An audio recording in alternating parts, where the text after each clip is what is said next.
Howdy, friends. Thank you for joining me once again on the Roaming Prepper channel. For those of you who are new, I'm your host, Pete. And today I'd like to talk about something that is affecting our communities. It always has, but I fear that it has become a normalized thing, or how should I say, the people who do this crime or try to commit these crimes have become bold. They are becoming fearless, not so much that they have courage, but they don't have fear of consequences, if that makes sense. Uh, and to me, it's a personal subject because one of my childhood friends was a victim of this, as were several people in my family. Um, Now, for those of you who missed my video on February 10th, specifically, I'm talking about the stalking and pursuing of young women and children. Women and children in general, but specifically younger ones. And I'm talking anywhere from little girls from 7, 8 years old, all the way to young women like Lake and Riley, who was the epicenter of such notoriety and discussion in the country. Um, to recap the story from the other day, a service member's family, this is someone who served with one of my sons. They are in a base here in the United States. They had decided to go to Walmart as a family. So it was the husband and wife, two kiddos.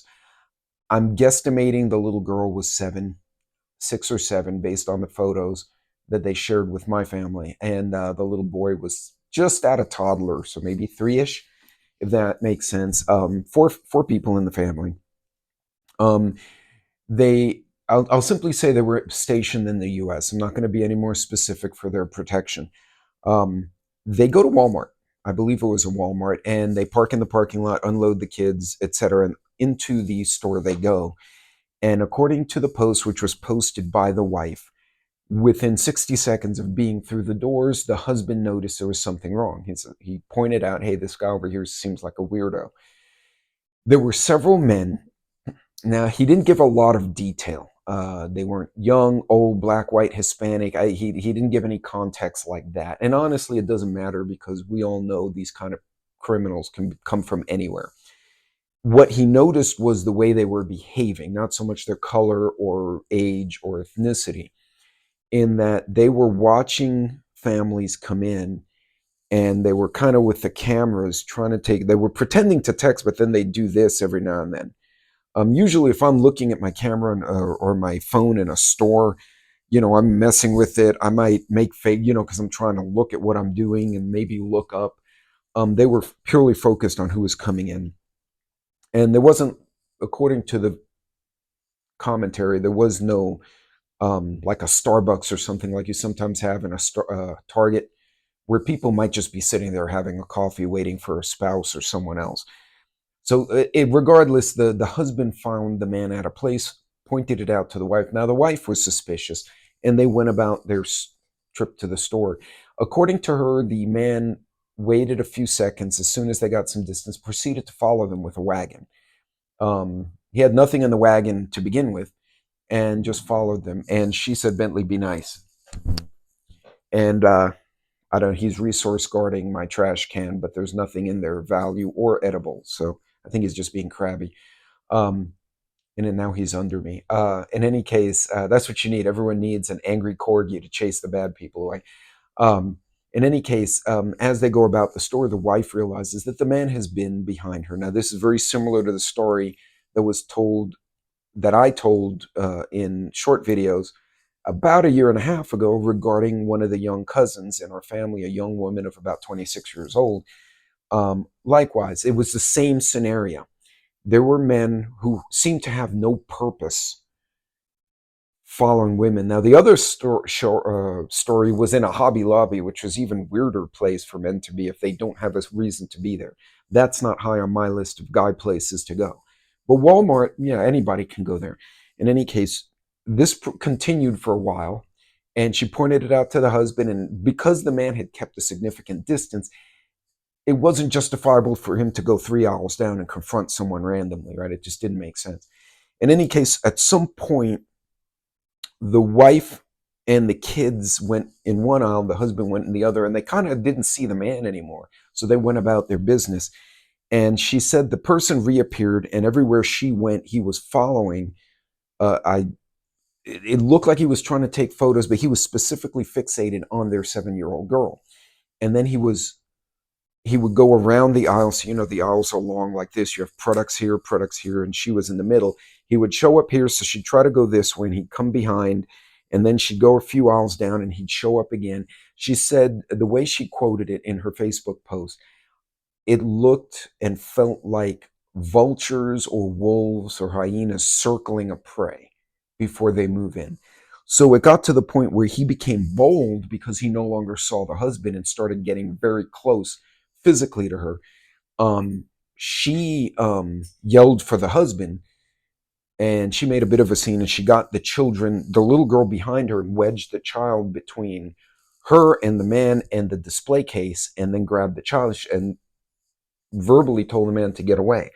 The mistake this creeper committed was that this young soldier is a combat MOS.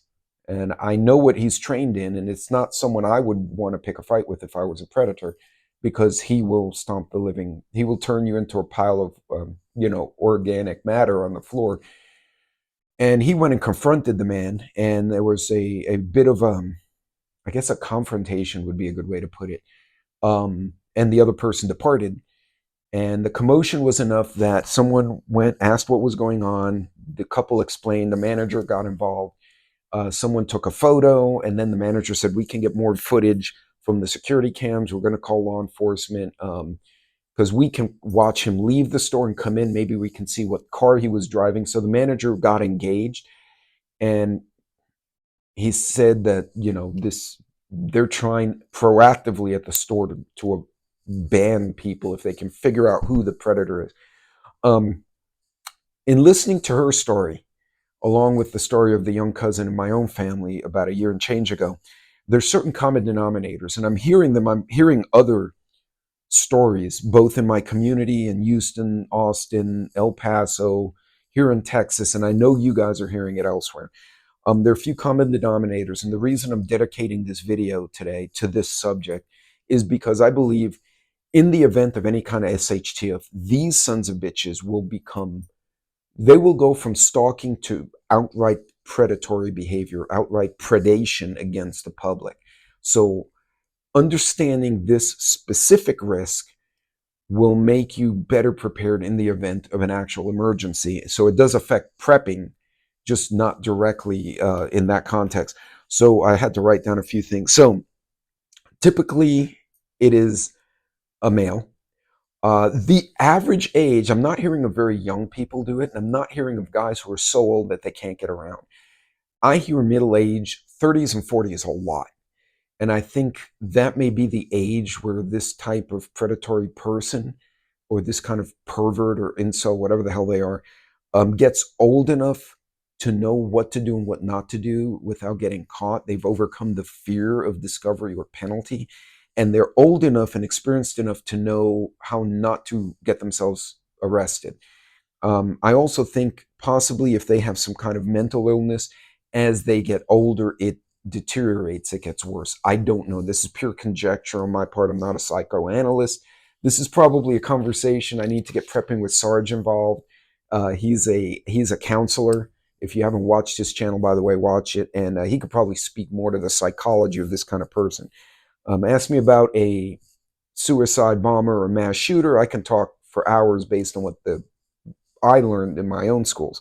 But this subject is a little shakier. So they tend to be men, 30s and 40s. Now, I've also picked up that if they're trying to traffic, per se trafficking, i.e. capture someone and resell them, they tend to work in groups. They're organized because the young woman or the child is a product that has monetary value. Whereas in this case, it was a solo person, which more than likely meant it was an inner drive, some kind of perversion or abomination in this person's soul. In any case, typically men, although there was a report of someone using a young woman to talk to kids in the playground and drop the mom's guard and then tried to get one of the kids to the edge of a playground where there was a van with men waiting. So there are young women who are recruited, whether they are willing or Stockholm syndrome, or they're threatened. I don't know, but there are women at play here. But traditionally, it's men. They tend to follow, and they will always start in the stores at a distance, a few aisles from you, but within a line of sight, and you will see them in aisles. And I know the young cousin, what she started doing was doing abrupt patterns, um, going to unrelated products around the store to see if he showed up there, because there's the chances of, I need material for a quilt and you happen to be in the quilting aisle. I mean, I haven't done anything wrong. But if you go quilting, crayons, arts and crafts, kitchen, and I follow you through all four, that's kind of an odd exact combination. So taking some evasive maneuvers to verify this is indeed somebody following you. Um, they tend to always have empty carts. That's another thing I'm noticing in all these stories that I've heard. They don't have any product. They're not actually shopping. If I'm in a kitchen section and there's a bunch of women there and kids, and I'm walking around and I have, a pot, a pan, and a colander, and I'm, looking at different utensils. Well, clearly I'm stocking up the kitchen. When I'm going through 5 different sections and I have nothing in my cart, what am I doing? Because if I'm just browsing, waiting for my wife, I don't want a cart to push around. I'm just going to walk around and like touch stuff on the shelves. So again, they also tend to target moms with little kids who are by themselves, or young women between 17 and 26. Seems to be a recurring theme. And I guess I hate to say it this way, God, because it's just saying it is offensive to me. It's anathema to everything I've been taught, but it is an age where the product can be resold, if that makes sense. I know that sounds horrendous, but it's true. Um, um, they also, now there've been interviews. If you go online, you can see interviews with predators, and there's one really phenomenal one, and I can't remember when it came out. It was like back in the 90s. But this particular fellow very clearly said, I look for kids who are alone. I look for kids who are not being supervised. The single moms that I can charm. This is what Ted Bundy did, but then he killed the girl. He didn't chase kids, ironically. But he said, I also look for threats and I avoid them. A mother who looks like she will pepper spray me or cause a commotion, I'm going to avoid. The mom that looks like she was in the military, she has her military tattoos. See, it's some identifier that she's capable of resistance or commotion they don't want. They also will not approach children that have a father or a male figure that could be threatening. If the father's some kind of little, limp weenie over there, not necessarily a threat to him. But they look, that young man with the buzz haircut, like the soldier, he clearly, if it's who I think it is, and I've probably met this kid when I went to visit my children at their bases, it's very clear he's capable of violence and can cause harm. This individual, once the father returned and belligerence was threatened, he was out. 99% of the time, they will not engage in a confrontation. They don't want that. They want to be able to swipe and go. And the threat of violence against them will almost always stop them. Now, there is no particular ethnicity. Now, from the stories I personally have heard, if it's a trafficking thing, it tends to be Hispanic. And it's usually, and not necessarily, because there was one in Houston it was black gang. So I guess it really doesn't matter. The bottom line is, like, you can stereotype depending on where you are. What I would say is, what is the predominant gang type in your area? Because usually gangs are either religious or ethnic. And that will probably give you an indication of what ethnicity the most likely threat will come from. For example, you're in Texas, it could more than likely be like cartel, which would be Hispanic, Mexican or Venezuelan. Whereas if you go, say, to Chicago, it's more predominantly white and black. So you're probably going to have those colored gangs, if you will, involved in trafficking, Russian mafia or Crips and Bloods kind of thing. So again, not to be racist, I mentioned that in my book, actually understanding the demographics, not necessarily black, white, green, but understanding what is the cultural makeup of an area.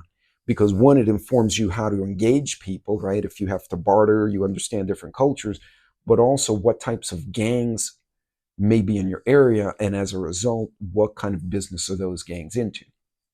So anyway, I'm going to go down a rabbit hole, which I'm not intending to right now, but you understand what I'm saying. Bottom line is, there's no one ethnicity. It's not just Hispanics, just blacks, just whites, just Asians. But depending on where you are, if the predominant gang culture is of an ethnic group, that's probably the ethnic group that will be the threat. They will coordinate if they're trafficking. So you may actually see multiple people walking around. That's what happened to the relative in Austin, Texas. Um, the guy following her had a phone. He was on the phone, but then he was trying to take pictures. And as she was leaving the store, there was another man waiting. And then the first man left and signaled through the window to the second man, who acknowledged the first man, which meant there was one in the store and one in the parking lot, or maybe more in the parking lot. So once the target was identified, he would break contact, let her exit, and then other people would engage them there. We've also had some YouTube creators reach out to me after I did the first video a year ago and tell me that one of them had a white van, or weird creeper looking van, parked right next to the SUV, but it was so close, and it was a completely empty parking lot except for her SUV and maybe one other car, and they parked right up on hers, and she had a child seat in the back, and they parked right up on the driver's side door. She was suspecting that they may try to grab her. So she had a worker or manager walk her out to her car, and as soon as it was obvious this man was going to the car, the van backed up and took off. But she had watched it for about 10 minutes. So be alert to these things.